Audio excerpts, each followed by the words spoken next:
Seja muito bem-vindo a mais um episódio do Na Bíblia Pode. É um imenso prazer ter você aqui conosco mais uma vez, para juntos podermos discutir de assuntos que com certeza afetam a minha e a sua vida. Hoje, como de praxe, nós teremos um assunto muito relevante. Nós vamos tratar mais uma vez sobre intolerância, sobre diversidade religiosa. E você que está aí já nos acompanhando ao longo dessa jornada, se ainda não estiver inscrito neste canal, inscreva-se, ative o sino de notificação e compartilhe essa live com o máximo de pessoas para que todos possam também estar informados assim como você. Como de praxe, eu tenho aqui à minha direita o meu colega Antônio Carlos de Santana. Muito boa noite, seja bem-vindo. Boa noite, Magno. Boa noite a você que está em casa assistindo a gente. Magno hoje está com a voz assim mais mansa, mais macia, né? Com a voz mais romântica, falando mais baixo. O Magno está com a garganta ruim. Isso é resultado aí dos acampamentos. É isso mesmo. Para mim ter sido sempre um prazer estar aqui no Na Bíblia Podcast. Eu tenho acompanhado esses temas diversos e como tem sido rico essas conversas aqui nessa mesa. E como tem sido gratificante, um aprendizado grande. É interessante como a gente circula pelos diversos temas, vai desde evolução, criação, violência doméstica, abuso infantil, liberdade religiosa, racismo, o que mais, Magno? Me lembrei. Assuntos teológicos. Falamos de sexualidade, ideologia de gênero. Isso, tudo isso. E hoje, como eu estava esperando esse dia, até pela convidada que tem aqui, a querida colega que está aqui hoje, eu vou deixar para você a honra, Magno, de apresentar. Convidada muito especial, doutora Késia Barreto. Obrigado por aceitar o nosso convite. Seja muito bem-vinda. Boa noite. Eu que agradeço o convite. Obrigada, Magno, meu colega Santana, estar aqui com vocês hoje, participando desse podcast. Para mim é uma imensa felicidade, né? Tenho acompanhado os vídeos no Instagram, né? Os vídeos no YouTube, no canal, e tem sido muito, além de gratificante, né, da gente assistir, divertido, né? Sim. Enriquecedor, é um bate-papo leve, tranquilo. Então é muito bom estar aqui hoje nessa mesa de tanta responsabilidade com vocês hoje participando. Não é a mesa do STF, mas para a gente é um imenso prazer ter, né, você aqui conosco. E hoje nós vamos falar de diversidade religiosa, né? Nós já trouxemos aqui, como o Santana falou, alguns temas e nós percebemos assim que o público se aquece em alguns, em outros nem tanto. Mas eu penso que tudo que mexe com a sociedade de forma geral, né? As intolerâncias, as injustiças, as impunidades, isso acaba tendo uma repercussão muito, muito positiva. Eu penso que é positiva porque algumas pessoas acabam acordando para um determinado tema que não pensava, né, antes. Como eu citei há pouco aqui no off, né, uma situação cômica que aconteceu comigo, mas se fosse com uma determinada pessoa não seria tão engraçado assim, né? A Maíra também falou sobre os apelidos pejorativos como pessoas negras, as piadinhas sem graça, né? Eu costumo dizer que a piada só é boa quando todo mundo ri, né? Se um dos lados não riu, não foi piada, foi ofensa. Mas vamos começar, quer dizer, com uma pergunta. Bora fazer uma oração antes? Vamos sim, vamos orar. Você pode orar por favor. Oremos. Santo Deus, onipotente Pai, o Senhor que é um Deus poderoso, onipotente e onisciente, nós agradecemos muito pelo privilégio que o Senhor nos dá de participarmos de atividades que são voltadas para melhorar a vida das pessoas. Nenhum assunto aqui na intenção de ofender ninguém, muito pelo contrário, os assuntos têm sido balizados pelo critério do respeito, pelo critério do amor ao próximo, e é isso que embasa todas essas conversas que acontecem aqui nessa mesa no Na Bíblia Podcast. Te agradecemos por esse assunto de hoje, Senhor. Como vai ser gratificante conhecermos um pouquinho mais de perto a experiência de Késia, a forma como ela tem lidado, ela que é uma jurista, muçulmana e como ela tem lidado nessa defesa do combate à intolerância. Defesa do combate à intolerância pode até parecer estranho, senhor, mas infelizmente quantas pessoas têm sofrido por essa intolerância e, de fato, precisamos defender aqueles que combatem a fim de que tenham forças para continuar combatendo esse mal que, infelizmente, existe no nosso mundo. Nos dá a orientação, portanto, para as coisas que serão ditas aqui. Em nome de Jesus. Amém. Como eu estava dizendo, você como advogada e muçulmana consegue ver uma certa dificuldade dos órgãos em construir leis ou aplicar leis já existentes no intuito de combater justamente a questão da intolerância religiosa, tendo em vista que, né, nós temos aí muito mais de 10 mil religiões, né, ao longo do mundo. No Brasil, eu vi uma estatística lá, mas não achei muito confiável trazer. Mas, assim, é uma diversidade religiosa. Nós temos vários tipos de religiões e seus adeptos aqui. Como é que você enxerga, né, os órgãos que são responsáveis por construir essas leis que darão direito a essas pessoas exercerem a sua fé? Bom, primeiro eu gostaria de cumprimentar mais uma vez, né, a todos os Kézia, aproveita e a gente quer saber, assim, se identifica também quem é você, que você trabalha. Vou me identificar. Primeiro eu gostaria de cumprimentar a todos os ouvintes, né, todos os que nos assistem, com um cumprimento islâmico. Assalamu alaikum, que é que a paz e as bênçãos de Deus estejam com vocês. E dizer que é um prazer, né, estar aqui com vocês hoje falando sobre um tema que é tão caro para mim. E voltando para me apresentar, eu sou Kézia, né, sou advogada, diretora diretora de comunicação. Diretora de comunicação e divulgação da ANAGE. É porque eu estou pensando na ANAGE e pensando na Comissão de Combate à Intolerância Religiosa, que estou como vice-presidente. É minha vice-presidente. Da Comissão de Combate à Intolerância Religiosa aqui da Bahia e diretora de comunicação e divulgação da ANAGE. E respondendo, porque a cabeça já vai assim, formulando também, e respondendo a pergunta de Magno, na ANAGE a gente recebe muitas denúncias. É importante a gente falar sobre isso, que tocam bem nessa pergunta que você trouxe, né? A gente recebe lá no direct do Instagram da ANAGE perguntas de irmãs muçulmanas que questionam: existe alguma lei que proteja a gente com o uso do véu aqui no Brasil? E a verdade é que não existe. Aqui no Brasil não existe nenhuma lei específica para o uso do hijab, que é o véu islâmico. Mas existem leis que protegem o direito à liberdade de culto e à prática religiosa. E o hijab é uma prática religiosa no Islã. E por isso ele tem, por analogia, a gente pode utilizar tudo que é voltado na nossa legislação para a liberdade de prática religiosa, a gente pode adequar quanto ao uso do véu. Então, é mais ou menos nesse terreno, né, das analogias que a gente opera na Associação Nacional de Juristas Islâmicos. Quando não se tem lei, eu imagino que eu sou leigo no assunto, tá? Eu imagino que há dificuldade também de se ter parâmetros, né? E como é que, por exemplo, essa comunidade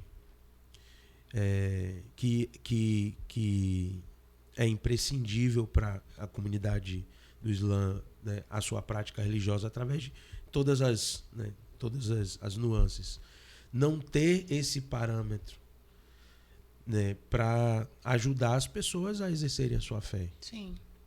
Como é que elas se portam diante disso e diante de uma dificuldade, as atitudes que geralmente são comuns se tomar? Olha, a gente tem duas situações, né, que são bem costumeiras.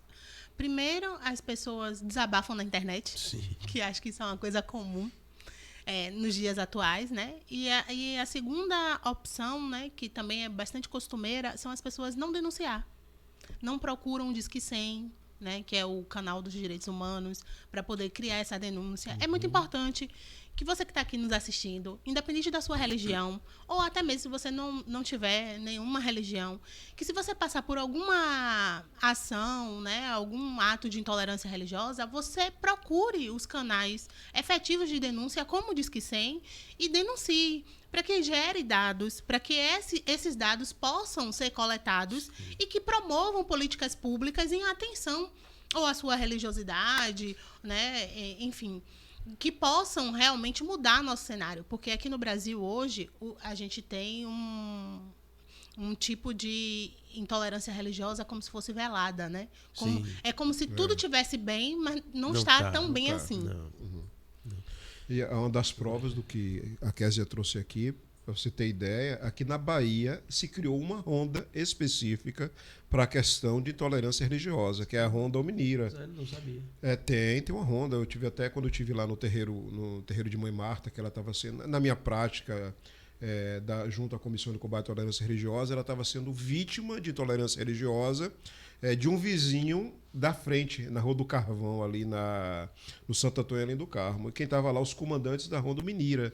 A questão da intolerância é tão gritante que a APM criou uma ronda específica para combater a intolerância religiosa. Legal. São 2 majores que comandam essa ronda. E você pensar numa ronda dessa, num atendimento especializado desse, num estado onde todo mundo acredita que o sincretismo religioso, que a paz religiosa reina aqui de forma plena por hipocrisia. Não é a realidade. Não é a realidade.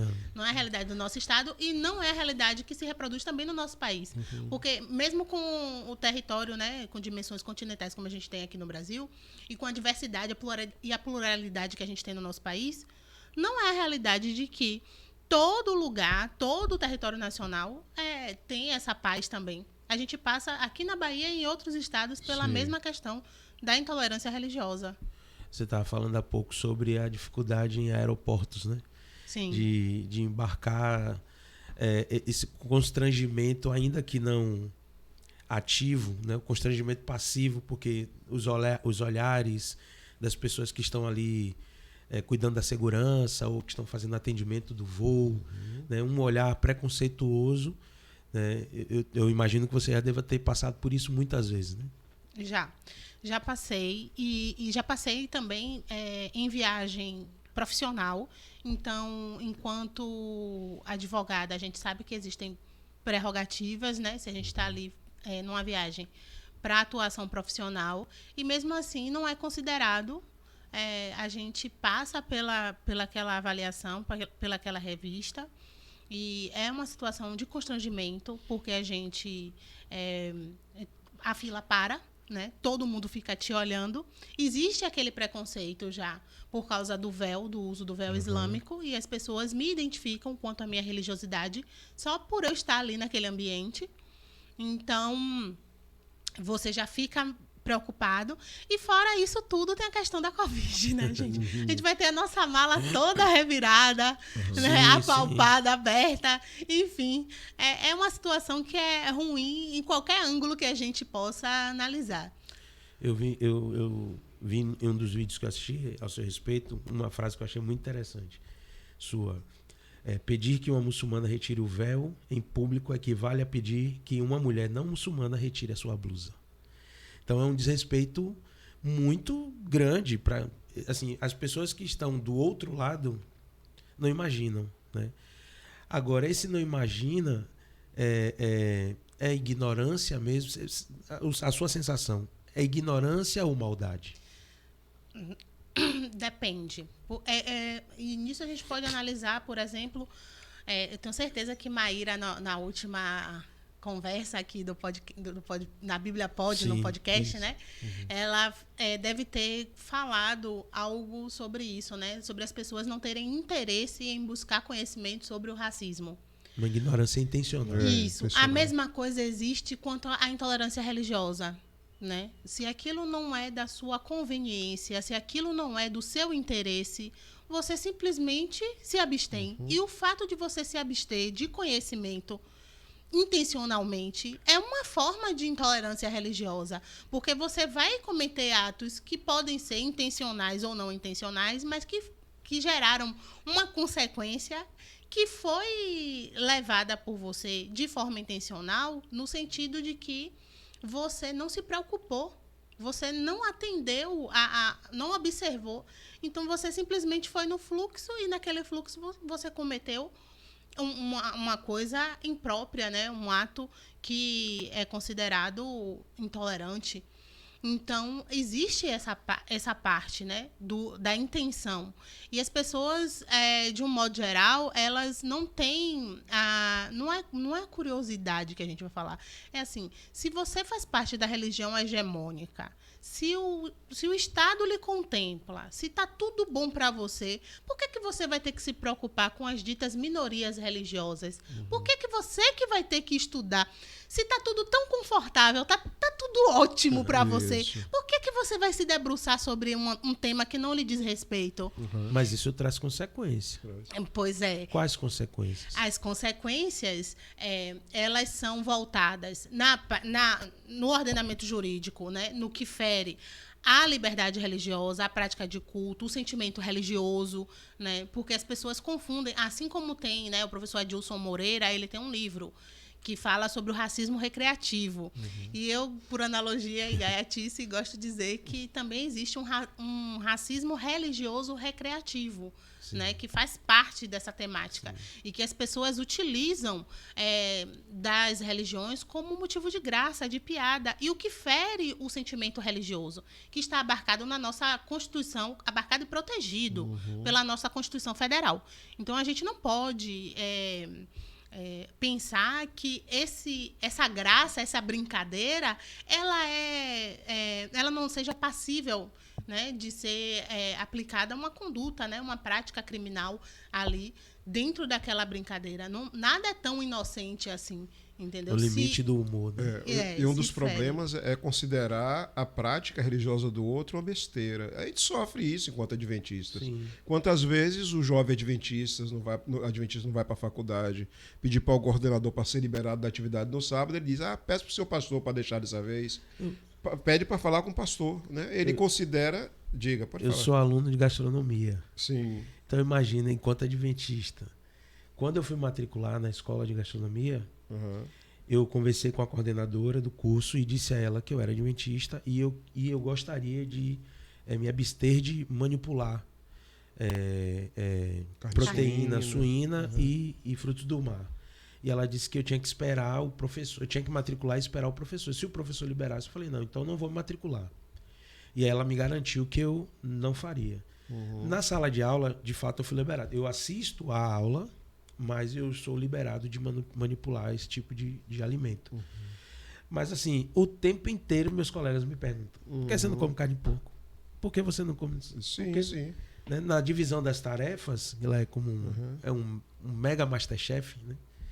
Na divisão ali das tarefas, sempre eu tento chegar antes para eu poder pegar uma receita que eu consiga trabalhar.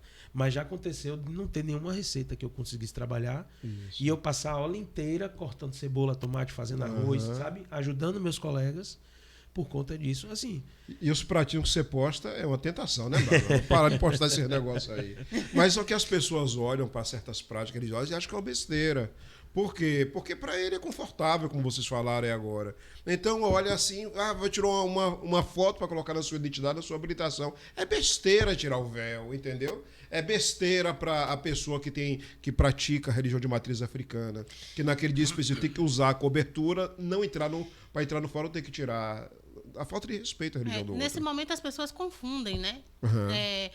Intolerância religiosa e sentimento religioso, ou liberdade de culto, liberdade de prática religiosa. Esses conceitos as pessoas confundem com nacionalidade, com cultura, entendeu? E aí você vê muitos haters nas redes sociais falarem assim, mas quando a gente é obrigado a ir lá para o país deles...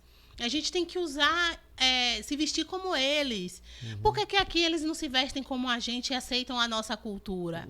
Existe uma diferença entre cultura e prática religiosa.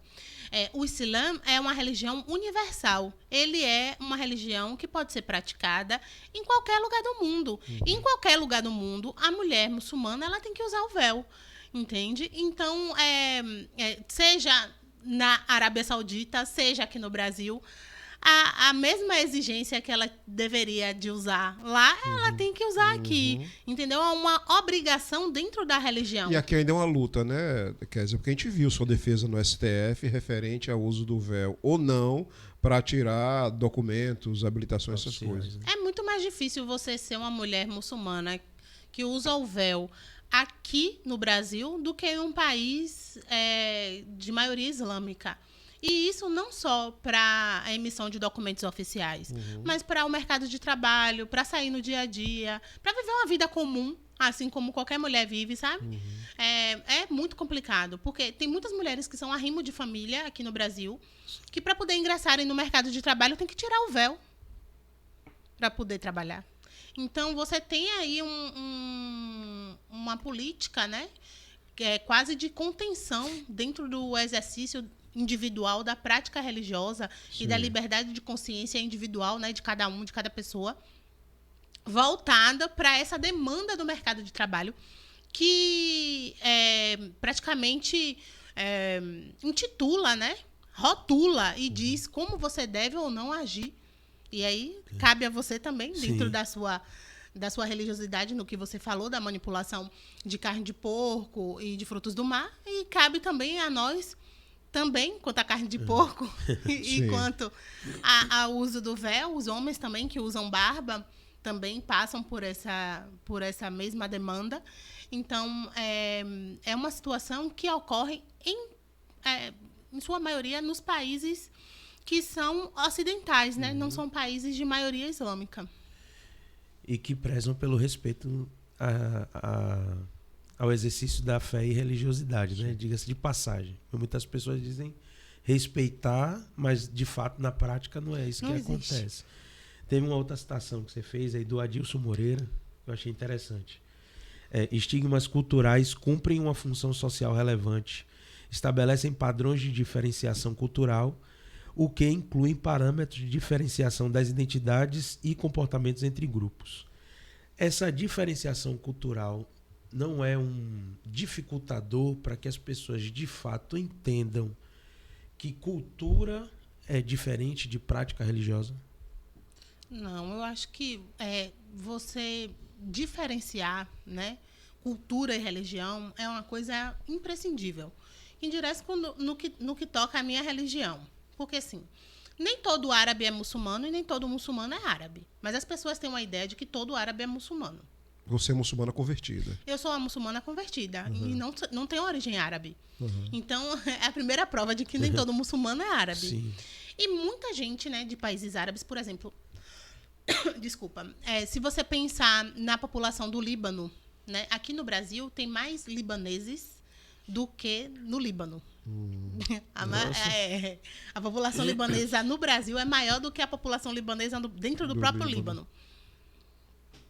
Mas o Líbano, ele é um país que ele é metade do país muçulmano, metade do país católico.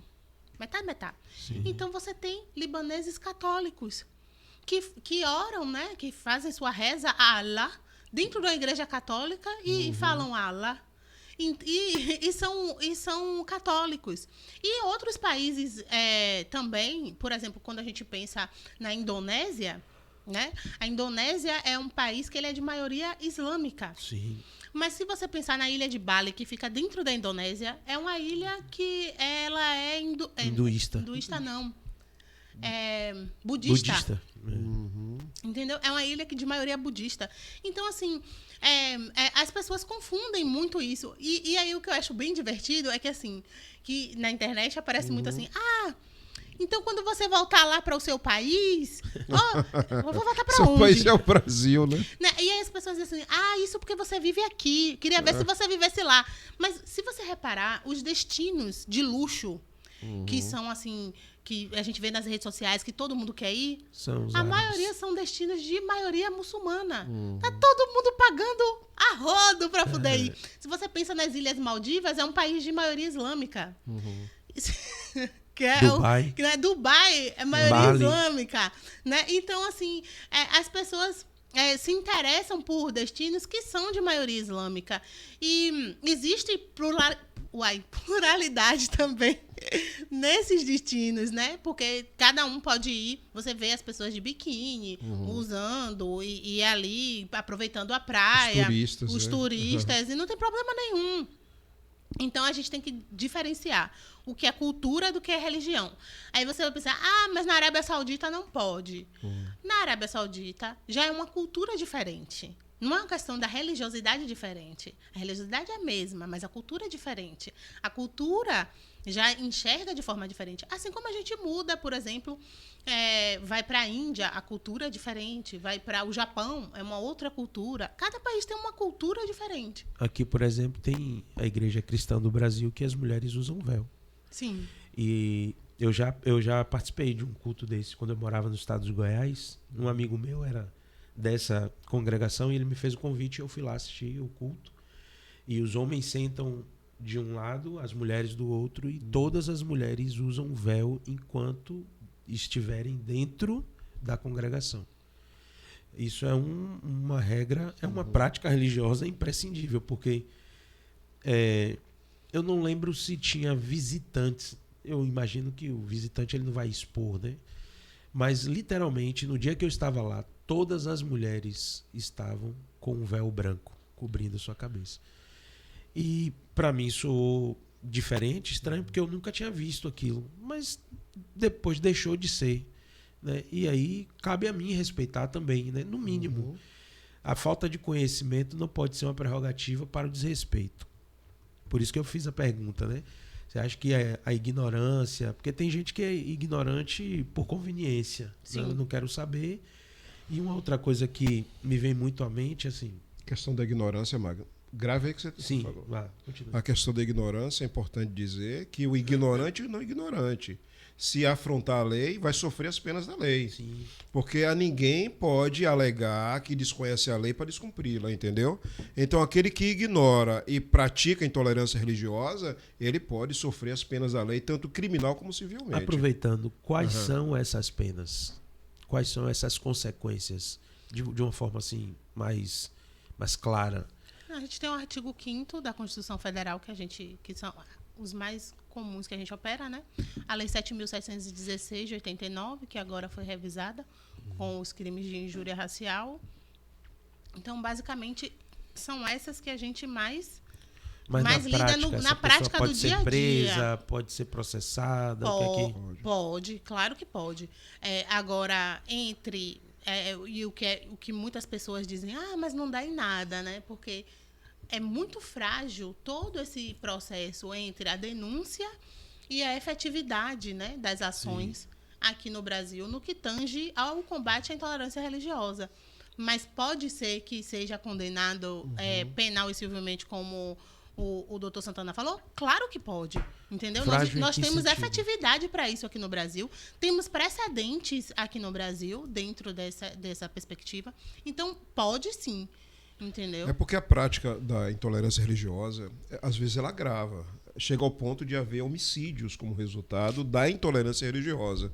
Obviamente que o direito penal, ele vai pegar a pena e ele vai pegar ali qual é a pena mais grave, vai ser punido por aquela pena mais grave. Então, se na minha prática da intolerância religiosa está ali, alguém entrou em um ambiente religioso de um templo para destruir e feriu, bateu, machucou. Aí, na prática da intolerância religiosa dele, ele lesionou o líder ou alguém dali de dentro. Então, a pena pode ser desde a lesão corporal leve, a tentativa de homicídio. Né? Tentativa de homicídio, a grave e a gravíssima. Tem delegacia específica em Salvador para denúncia de intolerância religiosa. E a pessoa pode sofrer as penas, sim. Mas eu diria até, Kézia, pegando o que Kézia falou agora, mesmo quando o resultado não é prisão. Tem casos que eu atendo lá no escritório em que a pessoa não vai presa. Mas a nossa maior luta também não é para ela para ela não ser presa, mas também para ela deixar de ser ré primária.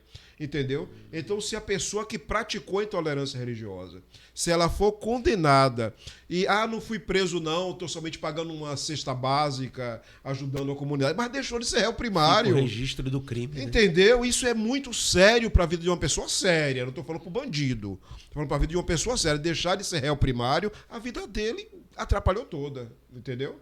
Então, Entendi. isso pode ser um dos grandes resultados. Eu pergunto porque, assim, também para conhecimento próprio, mas muitas pessoas que nos assistem, que nos assistirão, talvez não tenham essa ideia, sabe? De ação e reação, de consequência. E aí, por não ter essa noção e acha que, né, vai ser impune pelo fato de ser frágil, acha que isso vai poder continuar cometendo, e tudo começa com a piadinha sem graça, expor a pessoa num determinado grupo ou local, e as pessoas acham que essa impunidade ela é mais latente do que o cumprimento da lei, sabe? Por isso que eu perguntei dessas consequências, para que a gente tenha esse conhecimento. Existem consequências, inclusive recentemente nós ganhamos um caso, né, na ANAGE que foi sobre isso. Uma senhora, né, ela fez postagens nas redes sociais, falando mal dos muçulmanos, usando o véu, fazendo piada, achando que estava fazendo graça, né?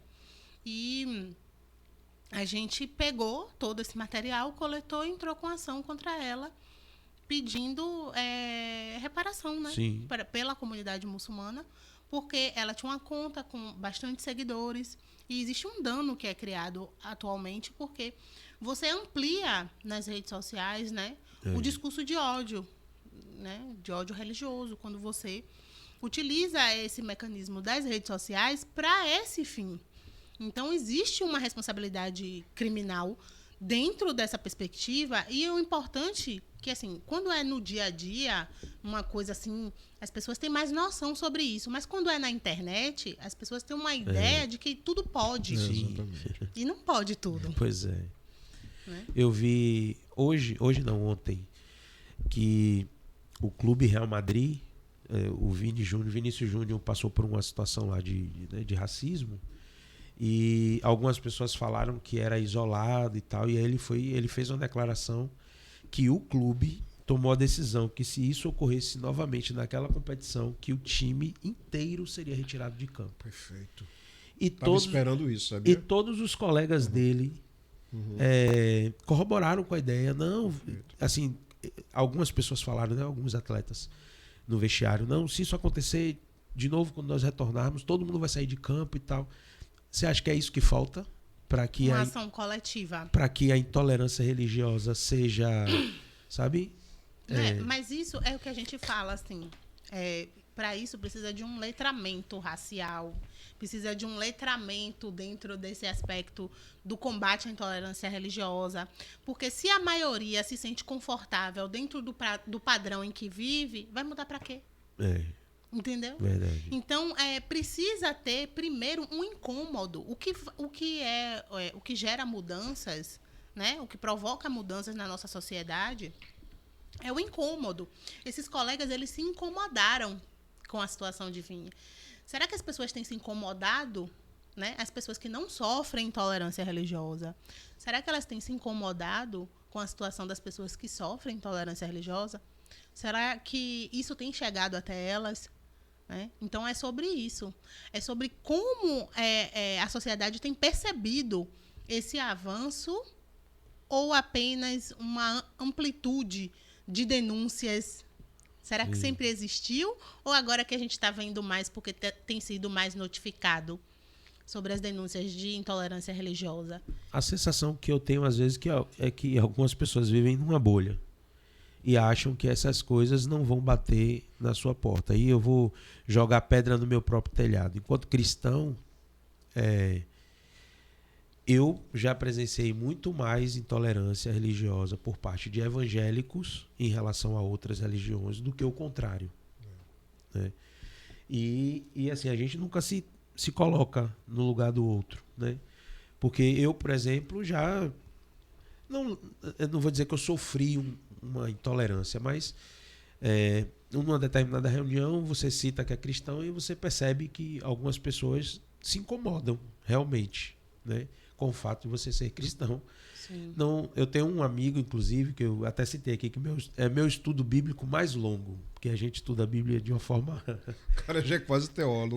Bem reverente. Quando ele se sente incomodado, aí ele me procura. E aí a gente estuda.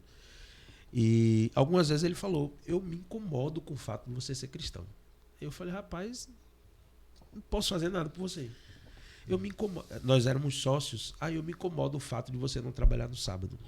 Infelizmente, eu não posso fazer nada por você. Porque quando nós começamos a sociedade, e o escritório de Santana começou a sociedade junto conosco, né? Ele que nos atende, eu deixei muito claro quais eram as minhas condições para fazer parte daquela sociedade. Se você não aceita, amigo, não posso fazer nada, né? Só não me falte com respeito. E assim, até hoje ele não é mais meu sócio, mas ele sempre me respeitou. Fato é que ele vem até a mim para tirar as dúvidas dele. E eu já disse a ele, rapaz, se isso não é importante para você, se Deus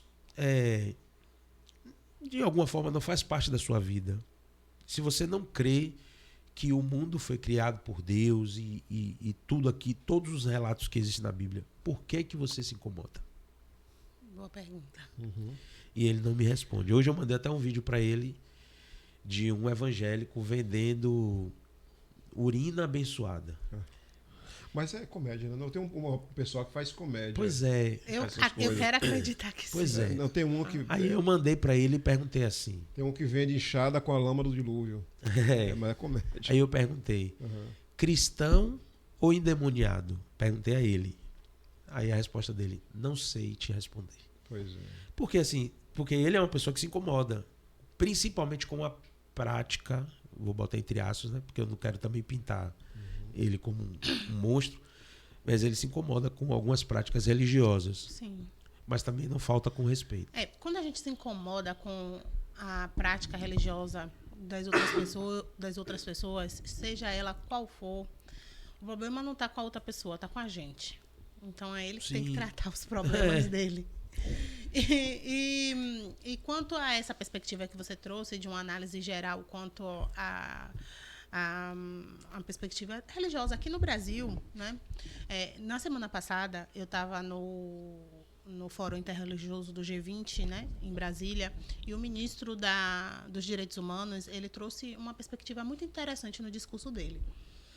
Silvio Almeida ele falou que as pessoas, a gente tem que se preocupar com a liberdade religiosa de forma ampla, para que todo mundo tenha o seu direito religioso garantido, porque a gente não pode se preocupar apenas com a nossa religião, assim, a nossa religião está sendo atendida agora, tem tido uma perspectiva boa, né?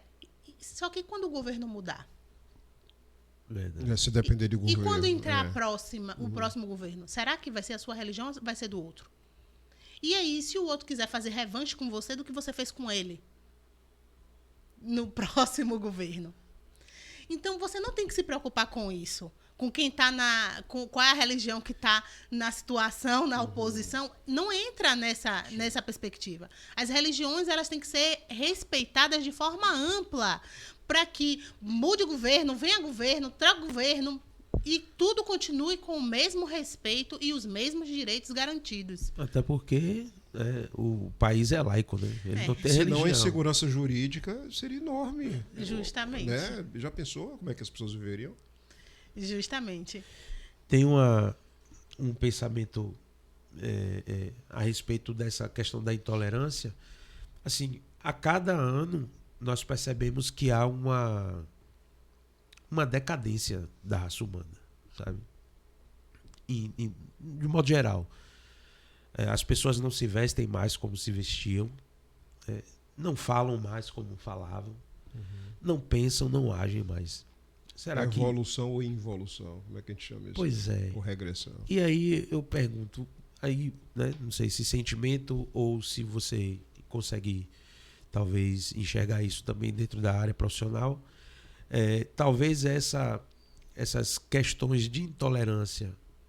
Porque, assim, a sensação que eu tenho que a gente constrói leis, né, para dar mais segurança ao direito religioso e a gente tem mais problema. Aí, duas coisas que eu penso. Ou ninguém nunca atentou para isso antes e agora, por estar com a lupa, e aí a gente consegue enxergar mais os casos, ou realmente a decadência está tanta que os casos tendem a aumentar. Agora eu vou lhe devolver. Olha só.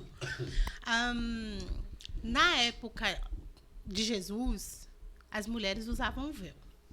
Certo? Né? Quando você tem uma análise histórica da época, não estou falando religião, histórica, as mulheres usavam véu. Né? Na Bíblia, você encontra essa narrativa falando sobre o uso do véu. Mas quando a gente olha para os dias atuais, o véu entrou em desuso na maioria das religiões abraâmicas. Mas quando a gente pensa no judaísmo, ainda tem uma parte que utiliza o véu ou a peruca, né? A mulher não mostra o cabelo. E as muçulmanas ainda usam o véu porque existe o Islã, ele não pode ser alterado porque os tempos mudaram, ou evoluíram, ou involuíram. Não pode ser mudado. Como é que você percebe essa perspectiva, né, dentro da tradição cristã, né? Porque faz parte também, né? Essa desconexão, né?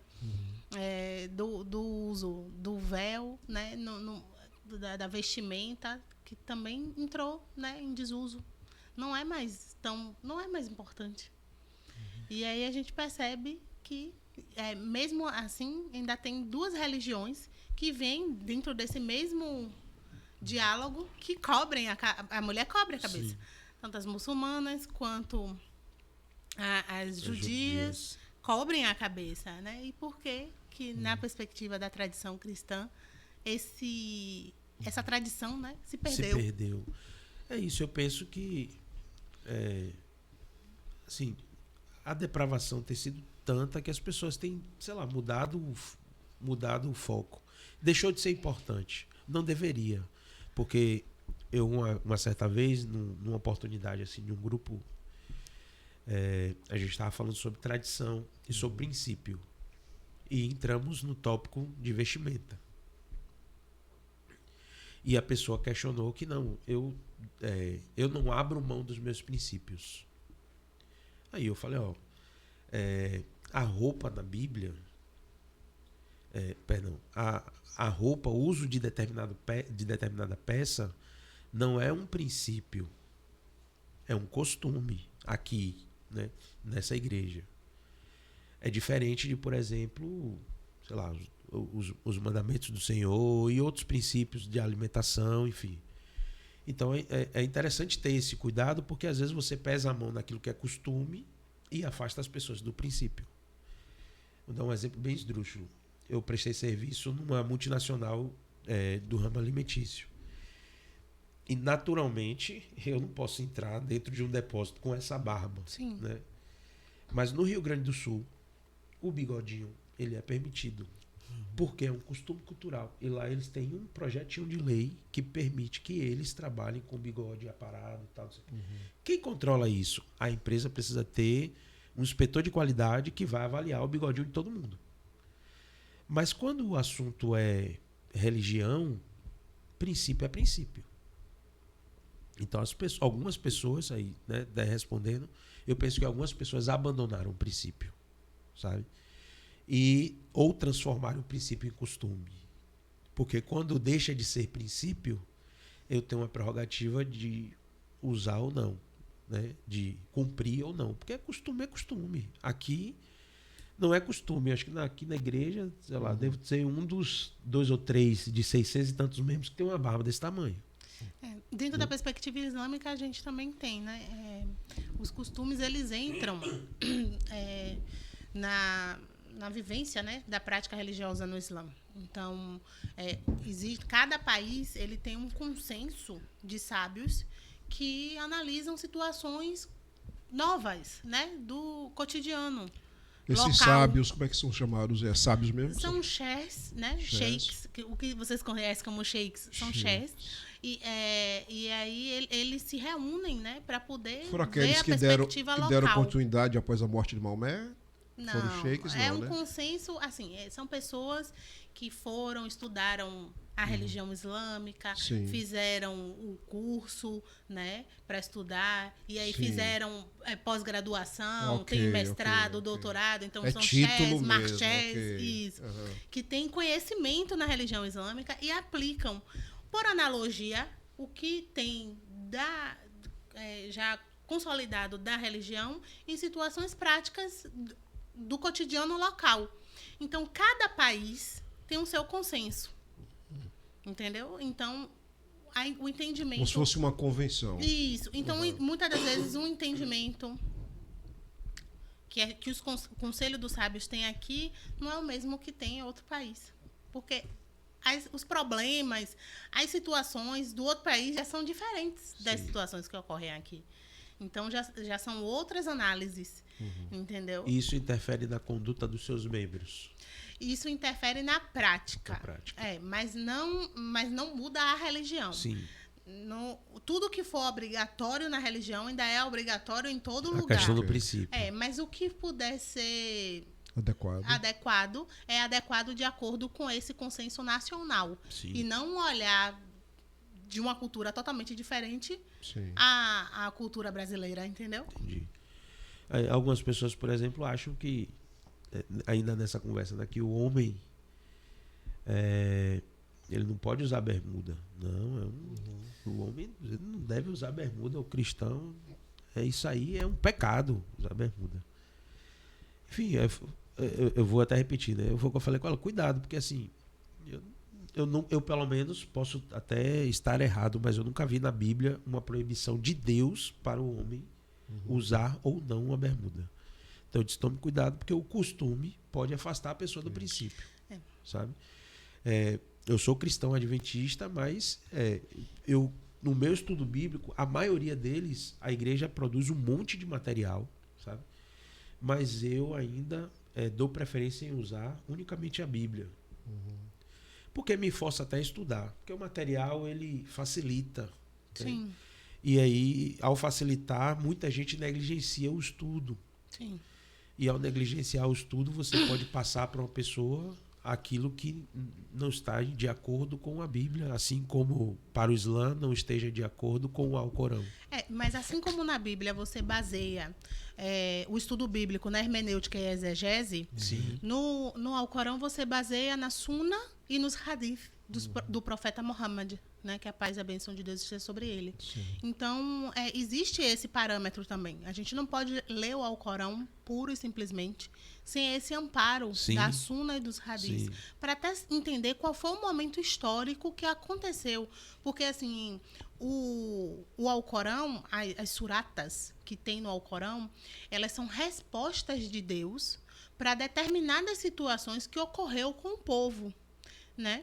E aí você precisa entender o contexto. O que foi que aconteceu com o povo para Deus dar essa resposta? Então você precisa conhecer para poder. Senão não vai entender. Senão você se não vê entende. certas coisas da cultura de lá, olhando sob a luz que a gente entende aqui, não dá para entender. Mas não chega a ser uma cultura de lá. Porque apesar do Alcorão ter sido revelado em Meca, a população, né, por exemplo, dos companheiros do profeta, muitos eram escravos e muitos eram imigrantes de outros países. Né? Quando a gente estuda a história do início do Islã, por exemplo, que a gente conhece Bilal, e a história dele, ele era um escravo abissínio. A Abissínia é o antigo Império Etíope. Certo. Então, a gente vê outras perspectivas culturais inseridas dentro desse início da religião islâmica. Né? Não tem só um contexto Inclusive, árabe. antes eram politeístas, não eram? Porque aquela região onde tinha a cidade de Meca, e é uma curiosidade, né? Você acha na Bíblia, né? Sim. Quando você estuda ali o que Agar passou, que ela sai, né, com o filho da proteção, Ismael, isso, sai da proteção, né, do acampamento que ela vivia, e aí ela é posta com o filho no deserto. E aí eles ficam sem água para beber. Sim. E aí a própria Bíblia conta que ela ficou percorrendo do Monte Safá ao Monte Moriá. Sim. Não é isso que tem na Bíblia? Sim. Pois é, o Monte Safá e o Monte Moriá existe até hoje. Ele fica na cidade de Meca, na Arábia Saudita. E esse percorrer dela entre o Monte Safá e o Monte Moriá é a peregrinação, é o Hajj, sim, né, que os muçulmanos fazem. Até hoje. Até hoje, que é a peregrinação a Meca, e fazem essa ida e volta, né, entre o Monte Safá e o Monte Moriá. E a água que brotou no deserto, sim, existe até hoje. Que é a água de Zamzam. Ninguém explica como é que tem água naquela região. Ela circunda a Caaba, na cidade de Meca. E aí ninguém explica como é que ela... da onde vem aquela... É Deus, da onde vem aquela fonte. Porque, no caso, pesquisadores foram pesquisar, né, a origem da fonte. E não conseguiram encontrá-la. A gente não tem aqui a moça do tempo, mas tem o rapaz do tempo que fica ali apertando nossa mente. Vou lhe entregar. Já me disseram essa semana que queria que isso aqui durasse 3 horas. Eita! Me falaram. Aí não vai ter voz. Eu quero mais, eu quero que demore mais, porque está sendo muito rápido. Que bom, né? Que bom. A gente fica feliz porque a gente consegue ver que estamos fazendo algo relevante para algumas pessoas. Muitas coisas têm sido construídas de forma positiva, né, para combater essa intolerância religiosa. Mas você, como jurista e também como uma pessoa que sofreu e sofre na pele essa intolerância religiosa, você consegue dizer ainda quais são os desafios que nós temos a transpor para que, sei lá, as pessoas tenham uma preocupação, né, ainda maior quando pensarem em desrespeitar alguém do ponto de vista religioso?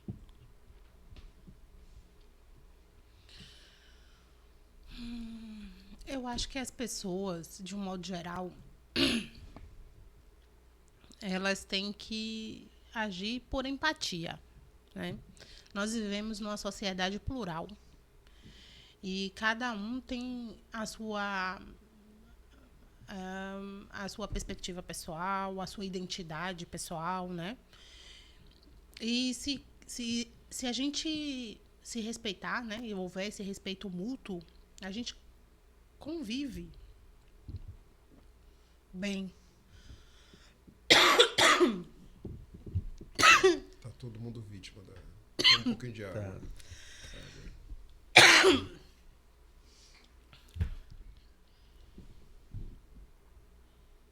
Agora vai. A gente convive bem. A gente traz essa ideia, né, de que é necessário colaborar e coexistir, né, no mesmo ambiente. Mas se isso não for possível, né, essa coexistência, essa divisão essa consciência, essa divisão de espaço, para isso que existem as leis, né? Quando a gente estuda o direito e a gente vê uma perspectiva jurídica, né, fazendo análise de textos antigos, né, a gente vê na perspectiva, por exemplo, do homem ser o lobo do homem, quando a gente vai estudar lá no início do direito, e por que é que as cidades elas precisam ser propostas ou dispostas de tal forma ou da seguinte forma. A gente vê que o direito ele primeiro nasce nas relações pessoais. Então, primeiro tem que existir, né, essa convivência, e a partir dessa convivência que vem as leis, né? As normas, elas vêm primeiro da convivência pessoal, das experiências em sociedade. Então, se essa sociedade ela não respeita essa pluralidade, não respeita a diversidade, existem normas para poder garantir e contrabalancear, né, de forma equânime essa sociedade para que todos possam coexistir com os mesmos direitos numa sociedade, então, a partir da equidade, em uma sociedade justa. Então, eu acho que as leis, elas funcionam a partir daí. E, sobretudo, a promoção de políticas públicas, né, que abarquem a necessidade que nós temos aqui no Brasil de atenção urgente à liberdade religiosa. Por quê? Porque hoje as questões religiosas, elas estão interferindo em questões políticas, né? E a gente vê um dualismo político muito grande aqui no Brasil, que ele nasce, né, dessa fonte religiosa. Então, uma situação que precisa ser observada e observada de perto, né? E a gente teve várias políticas públicas, né, com a morte de George Floyd e o aumento do movimento Black Lives Matter, né? Aí chegou aqui no Brasil também. A gente teve essa perspectiva, né? E aí teve processos seletivos de D&I, né? Diversidade e Inclusão, e aí depois ampliou para ESG, né? E tratam sobre essas questões de equidade, de questões de raça e tal, mas não tratam sobre liberdade religiosa no ambiente de trabalho. Não se discute liberdade religiosa no ambiente de trabalho. Verdade. Não se discute liberdade religiosa no ambiente político. Não se discute liberdade religiosa em ambiente nenhum. A não ser que você esteja em eventos de liberdade religiosa. Mas eventos outros que tratem sobre outras questões não tratam sobre liberdade religiosa. E isso é urgente, porque ninguém, né? Ninguém é uma coisa só. E dentro da nossa identidade, além de ser mulher, negra, nordestina, eu também sou muçulmana. Faz parte da minha identidade ser muçulmana. E existem contextualizações que me afetam, me atravessam a partir da minha perspectiva religiosa. Então, ela também precisa ser contemplada. E é isso que não tem sido visto no nosso país. Não existe uma discussão ampla, um debate amplo sobre a questão da liberdade religiosa. Então, é por isso que é importante ter um podcast que a gente está aqui brincando, né, se divertindo, mas falando sério. Coisa séria que precisa ser discutida e implementada. A gente está na época agora de eleições, né?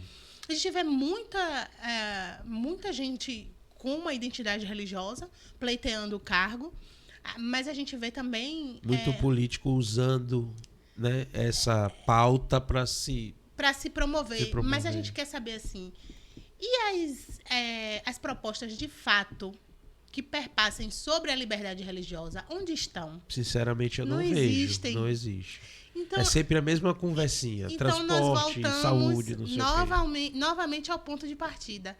Essa é uma questão que precisa avançar, que precisa ser discutida e debatida. Liberdade religiosa não tem tido um espaço efetivo, né, de visibilidade aqui no nosso país. E é um ponto importante que atravessa as nossas vidas, como você falou, do seu curso, entendeu? Como Santana falou da faculdade, como eu falei aqui da questão dos aeroportos e tantas outras questões que afetam tantas outras vidas e que precisam ser ampliadas a partir de uma perspectiva religiosa. As tradições religiosas precisam sentar à mesa para poder debater questões que são práticas do dia a dia, assim como a gente tem outras vertentes, né, do direito, vertentes políticas, pastas políticas, né, que tratam sobre tantas outras coisas. Temos urgência também para tratar sobre questões de intolerância religiosa. Você acha que não há um interesse? Não há um interesse nem uma preocupação. Porque, como eu lhe falei, a maioria, se você for olhar, a maioria política é de uma religião, que quando a gente fala religião hegemônica, da maioria. E tudo como está posto contempla a maioria. Entendi. Então, todo mundo que estiver fora vai mexer para quê? Tá tão bom. Tá confortável. Não tá incomodando. Entendeu? então, aí no caso, se juntar um bocadinho de cada um dos que andam incomodados, se juntassem todos os incomodados, cada um em seu ponto, viraríamos uma maioria. Entendeu? E aí essa maioria minorizada poderia, sim, produzir um efeito. Cada um dentro do que te compete. Mas é junto que se faz a força. E não cada um espaçado tentando E não há uma união pauta. também nessa... isso. Quando fizer, quando o time lá de Vini Júnior fez, a gente não vai sair de Justamente. campo, entendeu? Os outros que não são afetados pela prática de intolerância religiosa, tomador de quem é, e Isso. agir em relação a isso, a gente vai ver de fato sociedade pacificada. Com certeza. Porque enquanto a intolerância religiosa estiver imperando, não vai ter sociedade pacificada. Vai ser problema o tempo todo, pessoas sofrendo o tempo todo, quem sabe pessoas sofrendo de depressão, porque é vítima de intolerância religiosa, porque tem Com uns aspectos certeza. psicológicos. Saúde mental entra com certeza nesse aspecto. É, porque é aquilo que ela valoriza, né? Quando eu olho para a Kézia, apresento a Kézia como advogada muçulmana.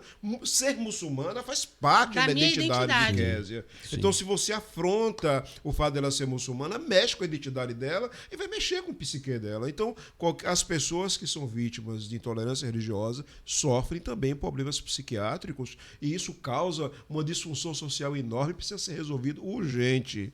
Por mais que aqueles que detêm a caneta para fazer as leis não enxerguem dessa maneira. Com certeza. Que bom. Infelizmente, não temos mais tempo para avançar. Eu digo infelizmente, né, com toda sinceridade, porque é um assunto que a gente vai conversando. Assim, eu acho que nem chegamos na metade aqui do roteiro que foi preparado. Mas, Kézia, muito obrigado por ter aceitado, né, o nosso convite de vir aqui e falar. É sempre bom saber que tem pessoas lutando por esse direito, né? Como eu falei, às vezes a gente não acha que precisa, porque ainda não passou por isso, mas quando passar, né, a Bíblia profeticamente tem muitos textos que falam de perseguição, então muitas pessoas talvez lembrarão dessa conversa, né, no dia que passarem por uma situação como essa, e não precisa ser numa perseguição, né, religiosa. Mas que bom que tem pessoas como Santana, você, a Maíra, que esteve aqui. Eu imagino que o grupo deva ser muito maior. E essas né? mulheres são ocupadas. Você tem ideia, a Kézia, além dela ser... A gente falou o tempo todo aqui da ANAGI, eu quero dizer que é a Associação Nacional de Juristas Islâmicos, que a gente não disse o que significa. Kézia é mestre, não é isso? Você é diretor de comunicação da ANAGI, vice-presidente da Comissão de Combate à Intolerância Religiosa, você é professora assistente da UESB. Não, eu faço parte do NEPINS, Sim. como diretora, né, coordenadora de mídias também Sim. do programa de pesquisa, Sim. que é em negritude, psicanálise e Perfeito. Sociedade. E seu mestrado foi Da claro. UFRB. Sim. Meu mestrado é em Relações Étnicas e Contemporaneidade, Certo. na UESB. E advogada, né? Militante, advogada, tem as atividades. militante. E elas reservaram tempo de vir aqui sentar nessa mesa, Que entendeu? bom, que bom. Nós nos sentimos privilegiados. Como eu falei no início, esse podcast foi um projeto de Deus que surgiu no coração de Santana, né? E tinha um outro viés, e esse ano nós voltamos com a ideia de tratar dos mais diversos assuntos aí. Ainda temos uma pauta até em outubro recheada aí, com assuntos bem diversos e que tem alcançado o coração de muitas pessoas. Então, que Deus continue, né, te abençoando, iluminando a sua mente para que você siga nessa força e possa contribuir ainda mais com o crescimento de políticas e de leis e de ações que venha proteger, né, todas as pessoas do ponto de vista religioso, para que de alguma forma a gente consiga estancar com essa sangria que é a intolerância religiosa. Inshallah. Muito obrigada pela participação, né? Por me receberem aqui tão bem, por me deixarem tagarelar à vontade. Eu me senti muito à vontade aqui com vocês. Que bom. Falava mais 3 horas aqui, tranquilo. As minhas 3 horas. Foi muito bom. Eu espero que esse projeto vá muito mais à frente. Eu acho que a igreja, quanto um espaço aberto para o diálogo, é importantíssimo, né? Porque eu acho que igreja não deve ser tabu para nada, né? E aí eu trago também para a minha religião, né? O espaço da mesquita não deve ser tabu para nada, deve ser aberto, né? Para o diálogo, para a conversa, para o ensino, para o conhecimento. Então, é muito bom estar aqui com vocês. Maravilha. Santana, mais uma vez, obrigado aí pela parceria, pela ideia de trazer a Kézia, né? Foi sua junto com a Maíra. E vamos para outros episódios. Né? Tamo junto, amigo, você sabe disso. E você que nos acompanhou até aqui, obrigado por sua audiência, obrigado por compartilhar essa live. Deixe os seus comentários, nós faremos o possível, a equipe estará atenta para poder, quem sabe, tomar nota aí da sua dúvida, da sua pergunta e responder no comentário ou lá no Instagram, que nós repostamos alguns recortes, alguns outros vídeos, né, de uma forma mais específica e mais detalhada ali. Você também pode acompanhar a evolução desse e de outros episódios. Que Deus te abençoe, te conceda uma excelente semana e até o próximo episódio.